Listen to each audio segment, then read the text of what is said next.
उपासक का स्वभाव परिवर्तन होना अनिवार्य है।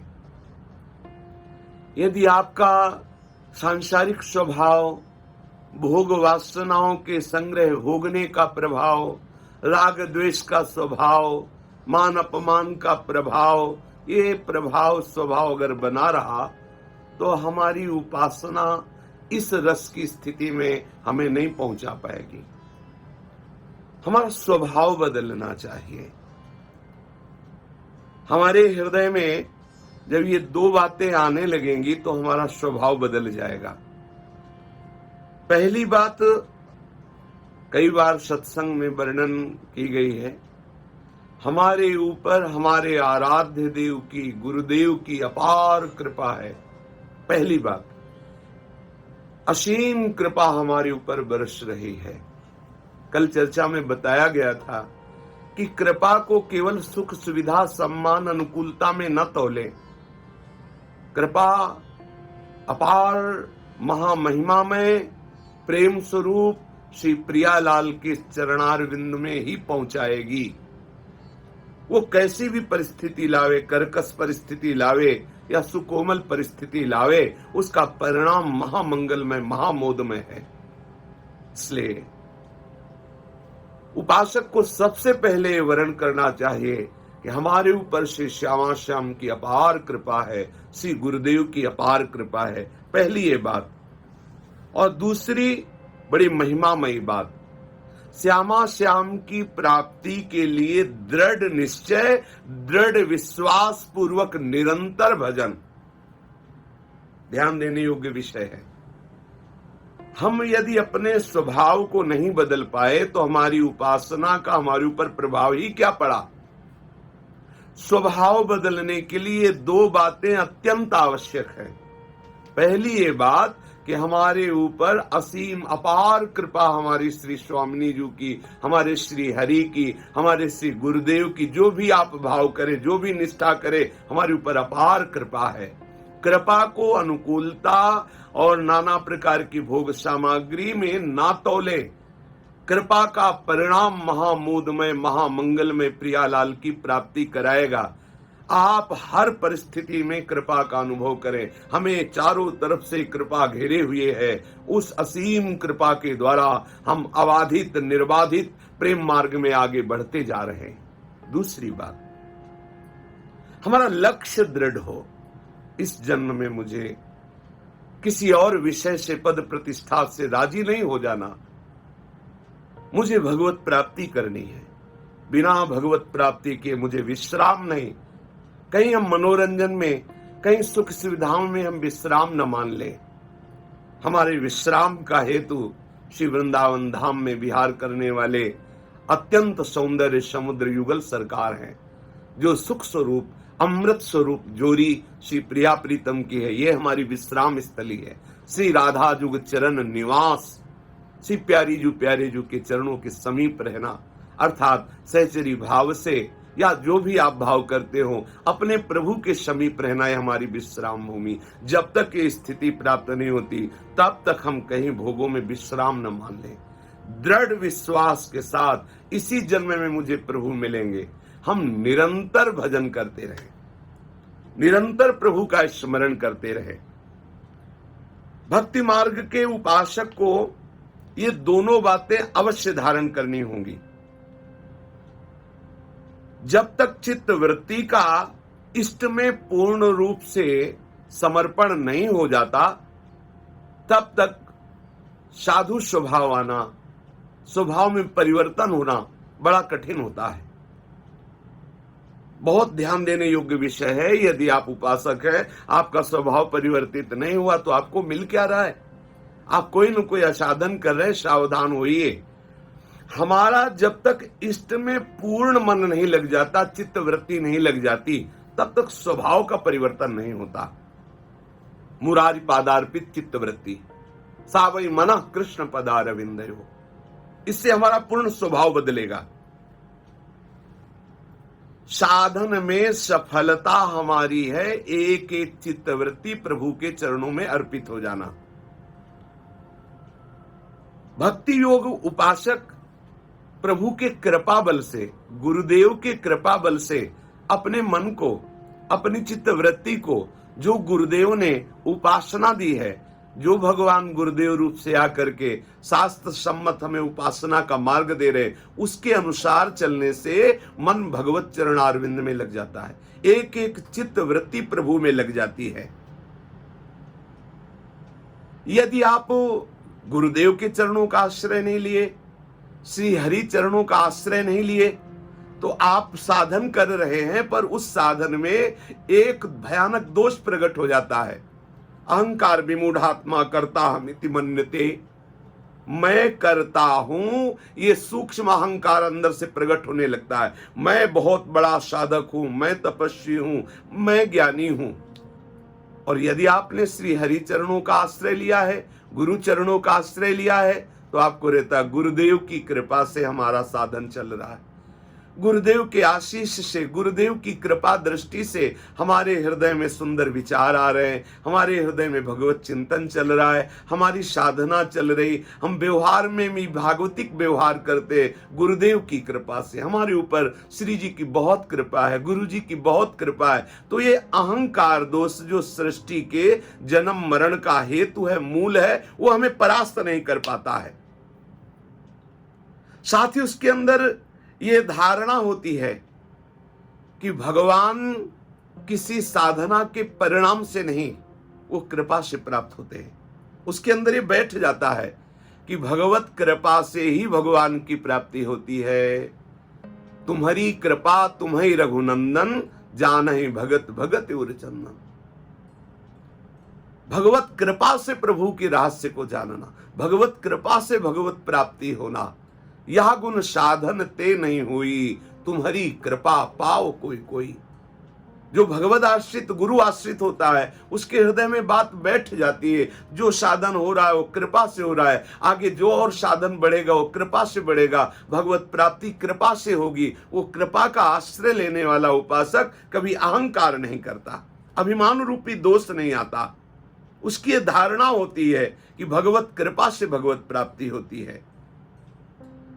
भगवत कृपा उसके जीवन में ऐसा चमत्कार प्रकट करती है कि उसकी जितनी असत वासनाएं होती सब नष्ट हो जाती हैं। उसके अंदर महान सहनशीलता जागृत हो जाती है, और वो सहनशील उपासक ऐसा नहीं कि भगवत कृपा का आश्रय लेने वाला उपासक हाथ पे हाथ रखकर बैठ जाता है, प्रमादी हो जाता है, आलसी हो जाता है, ऐसा नहीं। वो प्रबल पुरुषार्थ करता है, पर पुरुषार्थ साधना करता है, भजन करता है, उपासना करता है, पर उसे वो स्वयं करता ना मानकर प्रभु की कृपा से हो रहा है ऐसा मानता है। ऐसा कोई न समझे कि हम कृपा का आश्रय लेकर प्रमाद किए बैठे, कृपा से हो जाएगा। आलस्य खूब सो रहे, प्रमाद स्थिति में व्यास भरोसे कुंवर के सोवत पाव पसार, ऐसा प्रमाद स्थिति नहीं। कृपा पात्र उपासक मन वचन कर्म से प्रत्येक चेष्टा भगवत प्रसन्नता के लिए कर रहा है, और भगवत कृपा से ही वो चेष्टा हो रही है, ऐसा वो अनुभव करता है। वो अपने को कहीं करता नहीं मानता, देखता है कि भगवत कृपा प्रेरित करके हमसे भगवत साधन करा रही, गुरु आज्ञा का पालन करा रही है। जब वो उपासक ऐसे अहम शून्य होकर के भगवत साधना करता है, तो उसके हृदय में साधुता, साधु स्वभाव का उदय होता है। गोस्वामी श्री तुलसीदास जी प्रभु श्री रघुनाथ जी से प्रार्थना करते हैं, क्या मैं कभी इस साधु स्वभाव की रहनी को प्राप्त कर पाऊंगा? बहुत दुर्लभ है साधु स्वभाव प्राप्त करना, पर हमारे आराध्य देव की कृपा से दुर्लभ नहीं है। गोस्वामी जी कह रहे, श्री रघुनाथ जी की कृपा से मैं कभी क्या साधु स्वभाव ग्रहण कर पाऊंगा? कैसा साधु स्वभाव? किसे कहते हैं साधु स्वभाव? जो कुछ प्रभु की कृपा से हमारे जीवन निर्वाह के लिए प्राप्त होगा, उसी से मैं संतुष्टता धारण करूंगा। जो योगक्षेम का वहन करने वाले हमारे शरणागत दाता प्रभु श्री हरि है, उनके द्वारा हमारे जीवन की आवश्यकताओं का हमारे जीवन का जैसे भी भरण पोषण हो रहा है, जैसी भी परिस्थिति है, उसी में मैं संतोष धारण करूंगा। संतोष का एक महान गुण है कि वो समस्त कामनाओं का नाश कर देता है। बिन संतोष न काम न साही और अछत काम सुख सपने उनाही। जिसके अंदर कामना है वो परमार्थ का सुख कैसे जान सकता है? उसका चित्त अशांत रहता है। अशांत को सुख कहां? संतोष समस्त कामनाओं का नाश कर देता है। मैं अपने श्री हरि की कृपा से, गुरुदेव की कृपा से कभी साधु स्वभाव ग्रहण करूंगा।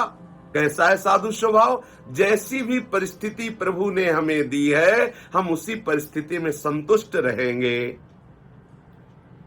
जो कुछ मिल जाएगा उसी में संतुष्ट रहेंगे।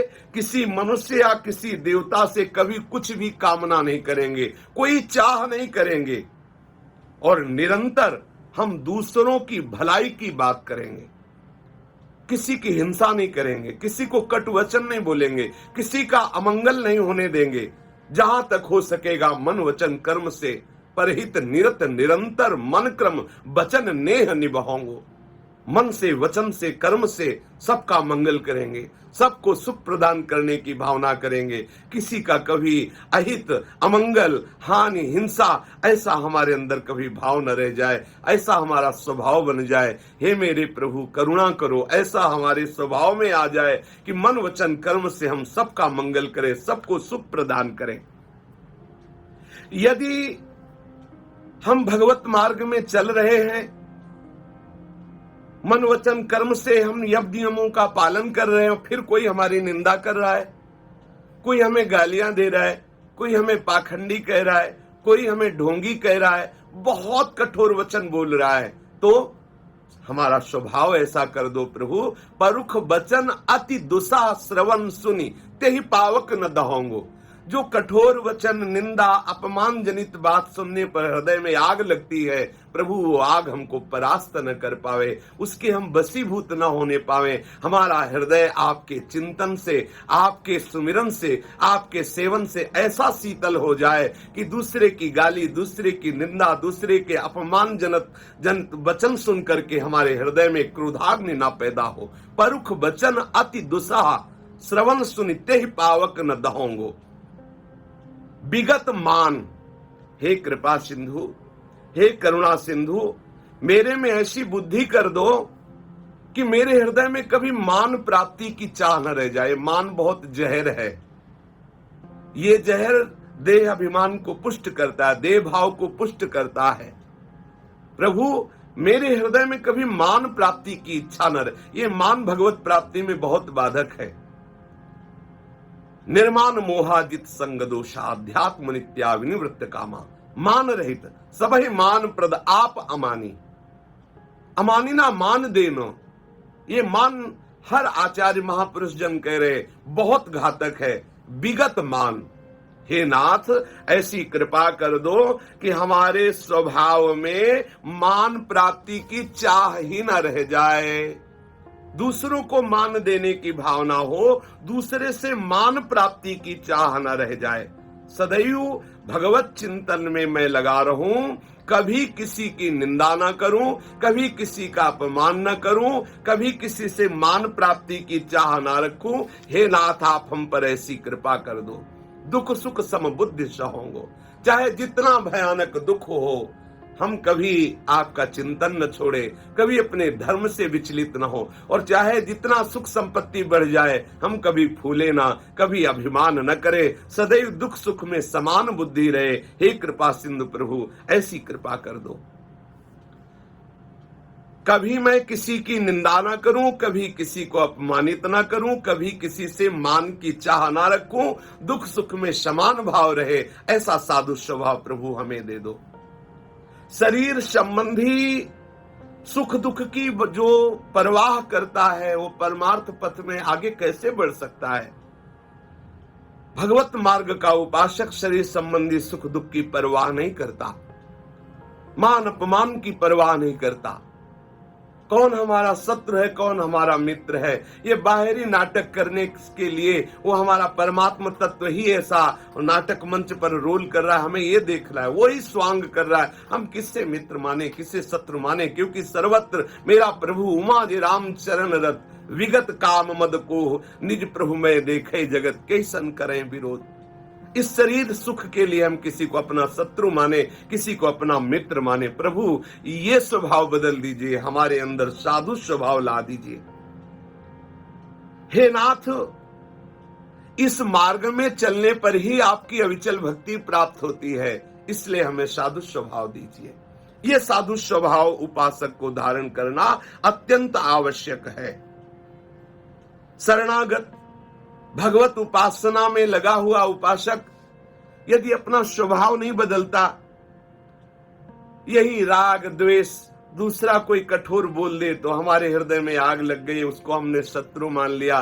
दूसरा कोई सम्मान जनित बात बोल दे, हम उसे बहुत प्यार करते, उसे अपना मित्र मान लिया। ये तो सांसारिक गति हुई, ये कोई भक्त की रहनी थोड़ी हुई। इसलिए उपासक को अपने स्वभाव में परिवर्तन लाना चाहिए। कैसे हमारा स्वभाव परिवर्तन हो, कैसे हमारे अंदर साधुता आवे, हमें कुछ ये नियम धारण करने होंगे। पहला, हम जैसा अन्न खाते हैं वैसा ही मन बनता है, इसलिए सावधान रहे। शुद्ध सत्य की क्रिया द्वारा ही जो प्राप्त धन है उससे हम अपना उदर भरण पोषण करें। यदि गंदी वृत्तियों के द्वारा, अधर्म के द्वारा, दूसरों को दुख देकर कमाए हुए धन से हम अपने उदर में अन्न ले जाएंगे, भोजन ले जाएंगे, हमारी बुद्धि को बिगाड़ देगा। धर्म के द्वारा कमाया हुआ पवित्र अन्न यदि हम पावे तो हमारी बुद्धि शुद्ध, जैसा खाए अन्न वैसा बने मन, और जैसा मन बनेगा वैसे चिंतन बनेगा, जैसा चिंतन बनेगा वैसे स्वभाव होगा। हमारा स्वभाव बन गया सांसारिक चिंतन का, जबकि हमारा स्वभाव होना चाहिए यह जो प्रेममय सहज स्वभाव, श्री हरिवंश नाम रस चाओ। हमारा स्वभाव बन जाना चाहिए निरंतर प्रभु का नाम जपना, निरंतर उनका लीला चिंतन करना। हमारा स्वभाव बन जाना चाहिए प्रभु की कथा सुनना, प्रभु की सेवा करना, सबको भगवत स्वरूप मान करके उसे सुख पहुंचाना, कभी किसी से राग द्वेष न। ये हमारा स्वभाव बन जाना चाहिए। क्यों नहीं बन पाता? हम भोजन में सुधार करें। आज हम उपासना मार्ग में चल रहे हैं और जहां जैसा मन है वैसा भोजन पा लेते हैं। अब आप विचार करो, उन गंदे विचारधारा वाले लोगों ने जो भोजन बनाया, या गंदे विचारधारा वाले लोगों के द्वारा जो बनाए हुए भोज्य पदार्थ बाजारों में बिकते हैं, हम उनको पाएंगे, हमारे अंदर तमोगुण रजोगुण बढ़ेगा, हम साधना कर पाएंगे, हमारी उपासना हो पाएगी। इसीलिए तो निरंतर भजन नहीं हो। भले हम भूखे रहे, 2 दिन भूखे रह जाए, लेकिन जहां पवित्र अन्न मिले तभी पावे। तो आप देखो, आपका मन ठीक रहेगा, आपकी बुद्धि निरंतर भजन। पवित्र अन्न का बहुत बड़ा महत्व, इसलिए सबसे प्रार्थना है। बोले बस अब क्या बनाने में बड़ी परेशानी है, बोले बाजार से ले आओ, डबल रोटी ले आओ, ऐसे ऐसे। देखो, ये संसार में जो लगे हुए प्राणी हम उनसे नहीं कहते, लेकिन आप वैष्णव है, आप शरणागत है, आप भगवत प्राप्ति करना चाहते हैं। अब वो अपवित्र दशा में बनाए गए, रांधे गए अन्न को यदि आप पाएंगे तो आपकी बुद्धि अपवित्र हो जाएगी। आप सावधान रहें। पवित्र कमाई को पवित्र भाव से बना करके प्रभु को भोग लगा करके पाइए। पहली बात, आप भोजन सुधारिए। दूसरी बात, आप वाणी सुधारिए। आप व्यर्थ की बातें करेंगे, निंदा करेंगे, आप दूसरे की चुगली करेंगे, दूसरे के दोष वर्णन करेंगे, आप वाणी से भजन कर पाएंगे, भगवत लीला का गायन कर पाएंगे? नहीं। इसलिए आप अपनी वाणी सुधारिए। तीसरी बात, सबको यथा योग्य सेवा करें, परंतु किसी से कुछ प्राप्त करने की भावना न करें। किसी की सेवा करें वो कभी हमारे काम आएगा ऐसा नहीं। किसी की भी सेवा करे तो उसका फल ये मांगे कि मेरे प्रभु सबके हृदय में जो विराजमान है वो प्रसन्न हो और सबको सुख पहुंचाने की हमारी भावना दृढ़ हो, और इस सेवा में कहीं अहंकार ना हो कि मैं किसी की सेवा करता हूं। सेवक को सबसे बड़ी सावधानी रखनी है कि सबकी सेवा करनी, पर सेवा करते हुए निराभिमान रहना है, अभिमान नहीं आने देना है। चौथी बात, अपने में श्रेष्ठ भाव नहीं आने देना है कि मैं बहुत विद्वान हूं, मैं बहुत साधक हूं, मैं बहुत गुणवान हूं, मैं बहुत भजनानंदी हूं, मैं बहुत बड़ा भक्त हूं। पांचवी बात, कोई तुम्हारी पूजा प्रतिष्ठा सम्मान कर रहा है तुम्हें, तो उसे स्वीकार मत करो। अंदर से विचार करो, ये गुरुदेव की महिमा है, हरि की महिमा है। ये जो मेरी पूजा प्रणाम नमस्कार स्तुति वंदना हो रही है, ये मेरी नहीं, मेरे प्रभु की हो रही है। छठी बात, कभी किसी से तर्क वितर्क मत करो। कभी वाद विवाद करके किसी पर विजय प्राप्त करने की बात मत सोचो। कभी खंडन मंडन के चक्कर में मत पड़ो, नहीं तो आप साधु स्वभाव धारण नहीं कर पाएंगे। सातवीं बात, अपने इष्ट को सर्वोपरि मान करके दूसरे इष्ट की निंदा मत करो। दूसरे उपासक की उपासना की निंदा मत करो। आप अपनी उपासना को, अपने उपास्य देव को सर्वश्रेष्ठ मानिए, पर दूसरे उपासना में जो लगे हुए उपासक जन हैं, उनके उपास्य देव आपके ही उपास्य देव हैं, इसलिए दूसरों की निंदा मत करो। दूसरे के साधन को छोटा मत समझो। आठवीं बात, शरीर से, इंद्री से, मन से, बुद्धि से सदैव सदैव अपने आराध्य देव को प्रसन्न करने की चेष्टा करो। अनुकूलस्य, आराध्य देव के अनुकूल होना, प्रतिकूलस्य वर्जनम। श्री कृष्ण अनुकूलेन प्रतिकूलस्य वर्जनम। प्रतिकूल आचरणों का त्याग करो। शरीर से, इंद्रियों से, मन से, बुद्धि से अपने आराध्य देव के अनुकूल चलो। नवीं बात, सदैव सर्वत्र अपने इष्ट का दर्शन करने का अभ्यास करते रहो, तो आपका स्वभाव साधु स्वभाव हो जाएगा। भजन करते हुए यदि स्वभाव नहीं बदला तो क्या मिला आपको? इसलिए आपका साधु स्वभाव, वैष्णव स्वभाव हो, और इस स्वभाव से हम अपने आराध्य देव को प्राप्त कर ले, यही जीवन का परम लाभ है। श्री राधा वल्लभ लाल की जय।